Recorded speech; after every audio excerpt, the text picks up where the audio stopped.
Salam alaikum wa rahmatullah. Alors on pose souvent la question, est-ce qu'on peut fêter son anniversaire, oui ou non? Est-ce que c'est haram? Est-ce que c'est bid'a? Qu'est-ce qu'il en est? C'est grave? Pas grave?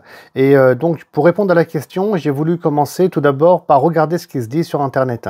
C'est intéressant parce qu'aujourd'hui, quand même, à l'ère des réseaux sociaux, il y en a énormément des musulmans, je pense presque tout le monde en fait. Donc ils vont vers cette facilité d'aller sur Internet, au lieu de parler à des savants experts dans le domaine. Et sur Internet, franchement, on ne sait pas qui écrit. Il y a beaucoup de gens qui écrivent avec ignorance et il y a des arguments qui sont présentés qui ne le sont pas vraiment. Donc je voulais m'arrêter un peu sur ce qui se dit et surtout sur les arguments de ceux qui disent que non, c'est interdit de fêter son anniversaire et que c'est très grave, que c'est illicite, c'est une bid'a, etc.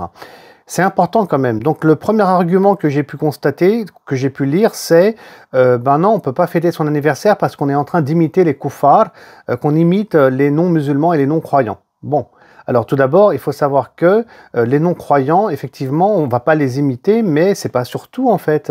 C'est plus complexe que ça.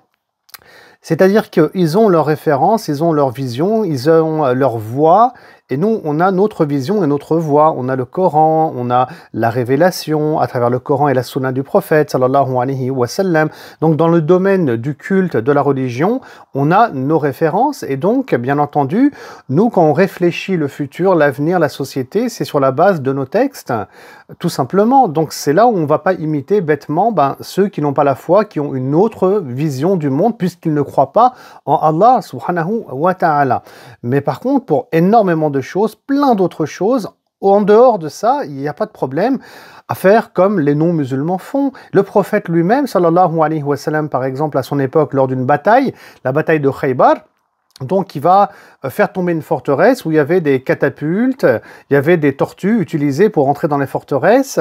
Donc c'est des équipements militaires, écoutez, qu'il possédait, que le prophète ne connaissait pas. Et il va pas dire non, c'est une technologie qui appartient à des non-croyants et nous, on n'imite pas les non-croyants. Non, non, il va suivre cette technologie tout en suivant une éthique qu'on va retrouver dans l'islam. On a aussi les minarets. Ça n'existe pas, les minarets à l'époque du prophète sallallahu alayhi wa sallam.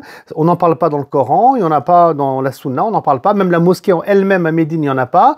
Ça a été introduit plus tard sous les Omeyyades, on sait exactement d'où ça vient, de l'Empire byzantin, et aujourd'hui ça fait partie de la culture musulmane. Il y a plein d'exemples. Omar ibn al-Khattab, d'ailleurs, quand on étudie sa biographie, on en trouve plein des exemples. Il va reprendre le système organisationnel au niveau de l'administration chez les Byzantins, ce qu'on appelle les dawawin, les registres étatiques, pour mieux structurer l'État musulman. Donc là, on reprend même le calendrier qui a été mis en place par Omar, on reprend ce qu'on retrouve dans d'autres civilisations. Donc il n'y a aucun mal de suivre des gens qui ne sont pas musulmans et pas croyants, dès lors que ça ne contredit pas nos textes, tout simplement. Donc ça ne veut rien dire qu'il ne faut pas imiter les mécréants, les non-musulmans, enfin j'aime pas ce mot mécréant, le mot arabe exact c'est koufar, les négateurs plutôt je dirais. Donc si on va maintenant sur le sujet de l'anniversaire, l'anniversaire c'est pas un point qui est lié à l'adoration, au culte, à la ibada. Et comme le dit d'ailleurs, on le retrouve, l'information ici et là, comme le dit Faisal al-Mawlawi, donc il fait partie des savants musulmans, c'est pas un acte d'adoration cultuelle, mais plutôt un acte en lien avec la culture, avec la société. Ça n'a aucun rapport avec le culte et le rituel. Par conséquent, si on suit la culture des autres, et là, en l'occurrence, le sujet de l'anniversaire, c'est vrai, dont on ne trouve pas trace à l'époque du messager de Dieu, sallallahu alayhi wa sallam, écoutez, c'est pas un problème. Ça ne contredit ni notre dogme, ni notre spiritualité, ni notre éthique, absolument pas. Donc, il n'y a pas de problème pour Faisal al-Mawlawi. Donc, c'est un point qui est quand même intéressant, quand même, ici à souligner.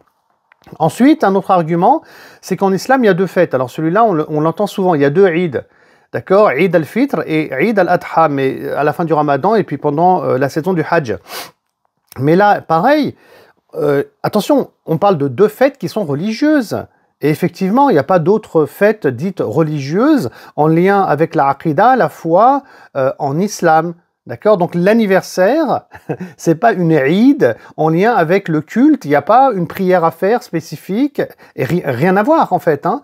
Donc le mot fête ici, quand on fête son anniversaire, n'a rien de ce qu'on appelle une Eid dans la terminologie religieuse. Et donc là aussi, là on est quand même un peu dans l'absurde quand on compare l'anniversaire à Eid al-Fitr ou bien Eid al-Adha. Alors certains diront non mais c'est la même chose, nanana. Écoutez, il n'y a pas de musulman qui se dit, et là, ça serait grave, effectivement, que fêter son anniversaire, c'est, comment dire, c'est admettre qu'il y a une troisième Eid en islam. Voilà. Et il faut fêter son anniversaire. Ça fait partie de l'adoration, ça fait partie du culte. Désolé, il n'y a pas deux Eid, mais il y en a trois. Bah oui, bah là, s'il y a un musulman qui dit ça, c'est effectivement très grave, parce qu'il vient falsifier l'islam. Il vient falsifier nos textes. Donc là, c'est grave. Là, on peut parler de bid'a et utiliser ce terme. Donc, on ne peut pas l'utiliser, ce mot-là d'ailleurs, n'importe comment. Donc, voilà, attention à ce qu'on dit. Je lis aussi que il n'y a pas de source de permission. C'est-à-dire qu'on ne trouve pas ça à l'époque du prophète, sallallahu alayhi wa sallam. D'accord? Et le Coran ne le permet pas. Le hadith ne le permet pas. Il n'y a aucun indice qui dit qu'on peut fêter son anniversaire. Alors, attention, hein, ça... C'est pas comme ça qu'on réfléchit en islam dans le droit musulman. L'ijtihad, c'est pas comme ça qu'on le pratique, hein, désolé. Voilà. Toute chose, c'est la règle, elle est très célèbre et très connue. Donc toute chose est licite hein, tant qu'il n'y a pas le contraire qui est prouvé. Donc si le Coran ne dit pas, n'interdit pas, ne rend pas blâmable le fait de fêter son anniversaire, ni un hadith authentique, bon bah la porte, elle est ouverte à la permission, tout simplement, ce qu'on appelle al-ibaha. Hein. Et donc, il faut un indice, ce qu'on appelle un dalil en arabe, clair, afin d'apporter une interdiction. Parce que si on ne le fait pas ça, eh ben, on est en train nous-mêmes de légiférer à la place d'Allah, subhanahu wa ta'ala, ce qui est extrêmement grave. D'où toi tu viens, tu interdis quelque chose, alors qu'Allah ne l'interdit pas dans le Coran, ni le prophète sallallahu alayhi wa sallam. Pour qui tu te prends? Oui, c'est grave. C'est grave, c'est Allah qui légifère, c'est pas toi qui légifère parce que voilà quoi, t'as envie de rentrer dans une mode ou bien t'as envie de suivre une dynamique et Yawm al-Qiyamah dire ouais mais il y a des savants qui disent que c'est haram, c'est bid'a, ça c'est pas un argument, c'est pas un argument ça, voilà tout simplement. Donc quand on interdit une chose, ben écoutez, il faut le prouver tout simplement. Et si c'est prouvé, ben dans ce cas-là, il n'y a pas de problème. Ensuite aussi, un autre point que j'entends ici et là et que je lis, c'est que l'individu finalement fête sa mort, parce qu'en fait, quand il fête son anniversaire, il se rapproche de la mort, et donc ça se fête pas, c'est triste, c'est pas bien. Bon ben franchement, déjà, est-ce que vous connaissez quelqu'un? Franchement, est-ce que vous connaissez quelqu'un qui se dit « Oh ben je vais fêter mon anniversaire, je fête ma mort, je vais bientôt mourir, alhamdulillah », ça n'existe pas ça. Il n'y a personne qui fête son anniversaire avec ce genre d'intention. Donc ça c'est inventé, je sais pas, c'est dans la tête des gens, déjà. Et alors, de toute façon, le fait de mourir, c'est pas un problème non plus. Le fait qu'on soit heureux de quitter ce monde et de mourir, il est où le problème? Le prophète Mohammed lui-même d'ailleurs, il a dit, ça j'ouvre une parenthèse, hein, en parallèle, je peux ajouter ça si vous voulez. Le prophète sallam lui-même, il a dit que celui qui est heureux d'aller à la rencontre d'Allah, Allah il est heureux aussi d'aller à sa rencontre. Et sinon c'est le contraire, hein. Si tu es malheureux, tu veux pas mourir, tu veux pas quitter ce bas monde pour aller vers Allah, hein, et vers sa rahma et sa rencontre, et ben Allah te tourne le dos aussi. Le hadith il est connu. On a aussi un autre hadith qui est authentique, qui est très célèbre, où le prophète il dit, sallallahu alayhi wa sallam, que la mort, si vous voulez, c'est la libération chez le croyant. Il est heureux, il est content, il se libère.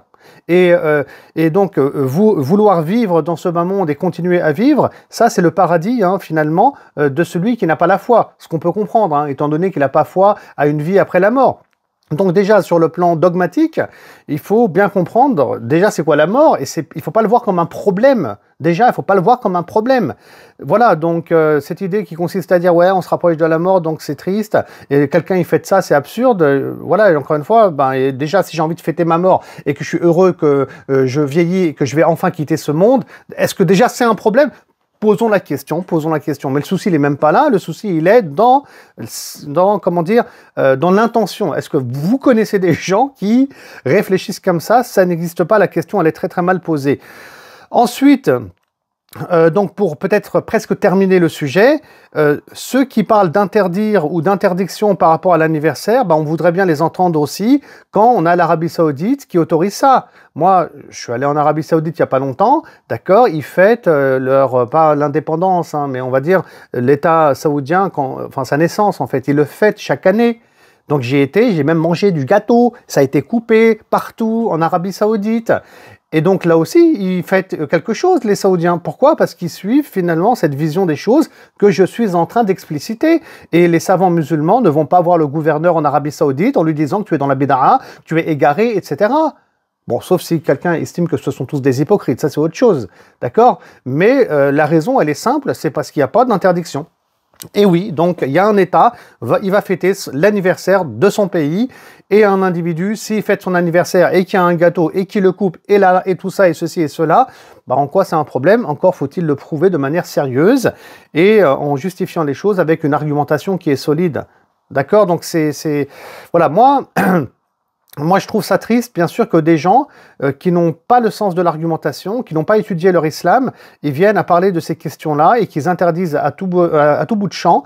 Écoutez, à la rigueur, j'ai envie de dire, faites ce que vous voulez. Si vous voulez légiférer à la place d'Allah, faites-vous plaisir. Allah protège sa religion. Quant à vous, vous allez mal terminer, ça c'est clair, avec Allah subhanahu wa ta'ala, puisque comme il préserve sa religion, tous ceux qui disent n'importe quoi, qui se permettent de légiférer à la place du divin, eh ben, ils seront pliés par Allah, tout simplement, subhanahu wa ta'ala. Donc attention. Voilà, maintenant, clairement, je veux dire, bon, je pense pas qu'après, ça soit une bonne idée de faire toute une grande fête, etc., parce qu'il y a beaucoup de gaspillage, ça peut générer des tensions entre les enfants, de la jalousie, des cadeaux, etc. Et moi, c'est que mon avis personnel. Quand je pense aux intérêts généraux des musulmans, des croyants, etc., je pense qu'il est toujours mieux et préférable de donner des cadeaux, si on veut donner des cadeaux à nos enfants, par rapport à une fête bien précise, le jour de l'Aïd, afin que le musulman, en tant que croyant, il s'accroche plutôt à ces jours-là, qui ont une forme de sacralité, hein, je dis bien une forme, hein, bien sûr, parce que c'est des jours qui ont été, comment dire, c'est des jours de Eid, mais dictés, prescrits par Allah subhanahu wa ta'ala. Et puis moi, ce qui m'embête bien sûr, c'est que le musulman, écoutez, s'empresse à condamner tous les autres musulmans autour de lui. Tout le monde est égaré, tout le monde est dans la bid'a, tout le monde est dans le haram. Enfin, je veux dire, c'est pas possible d'avancer comme ça, de voir les choses ainsi. Et mettons les choses à leur juste place. Quelqu'un qui coupe un gâteau, il fête son anniversaire. Désolé, mais c'est pas l'égal de Pharaon. Hein, c'est pas l'égal de celui qui boit de l'alcool tous les soirs et qui conduit des voitures. C'est pas l'égal de celui qui fait le haram en vendant de la drogue, etc. Et donc, on doit être mesuré dans nos pensées, dans nos propos et dans notre argumentation. Écoutez, du coup, faites gaffe, quoi. Faites gaffe quand vous êtes sur Internet, ce que vous allez lire, etc. Parce que franchement, il faut prendre énormément de recul. Et je vous dis à très bientôt pour une prochaine vidéo. Salam alaikum wa rahmatullah.